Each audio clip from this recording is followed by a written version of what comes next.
சுந்தரி serial நடிகை மீனாவுக்கு methamphetamine போதைப் பொருளை சப்ளை செய்த டீலரை போலீசார் கைது செய்துள்ளனர். அதனை முக்கிய செய்தியாக பார்த்து வருகிறோம். நடிகைக்கு போதைப் பொருள் சப்ளை செய்த டீலரை கைது செய்துள்ளனர். கூடுதல் விவரங்களை செய்தியாளர் சுப்பிரமணியன் வழங்க கேட்கலாம். வணக்கம் சுப்பிரமணியன், கூடுதல் விவரங்கள். மெத்தபெட்டமைன் போதைப் பொருள் கடத்தல் வழக்கில் சினிமா துணை நடிகை எஸ்தர் என்ற மீனா என்பவரை அண்ணாசாலை போலீசார் கடந்த சில நாட்களுக்கு முன்பு கைது செய்தார்கள். கைது செய்யப்பட்ட அவரை சிறையில் அடைத்திருக்கிறார்கள்.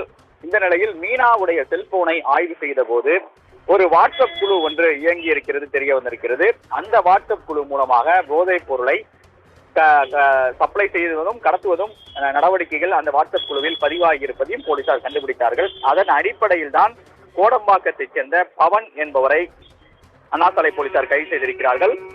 சண்டிகர் மாநிலத்தை பூர்வீகமாக கொண்ட இந்த பவன் சென்னை கோடம்பாக்கத்தில் தங்கி போதைப் பொருள் டீலராக வலம் வந்திருப்பதும் விசாரணை தெரிய வந்திருக்கிறது. அதே போல இவருடைய கூட்டாளியாக இருக்கக்கூடிய டைசன் என்பவரும் பிடிபட்டிருக்கிறார். டைசன் பெங்களூரை சேர்ந்தவர் என்பது விசாரணை தெரிய வந்திருக்கிறது. பெங்களூரில் இருந்தால் இந்த மெத்தபெட்டமைன் போதைப் பொருள் பல்வேறு இடங்களுக்கு, சென்னையில் இருக்கக்கூடிய பல்வேறு பகுதிகளுக்கு சப்ளை ஆகியிருப்பதும் கண்டுபிடிக்கப்பட்டிருக்கிறது. தற்போது கைதாகி இருக்கக்கூடிய 2 பேரையும் அண்ணாசாலை காவல் நிலையத்தில் வைத்து போலீசார் விசாரணை நடத்தி கொண்டிருக்கிறார்கள்.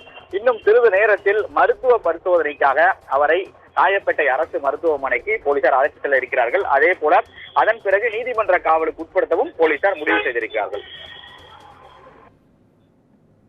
உங்கள் விவரங்களுக்கு நன்றி.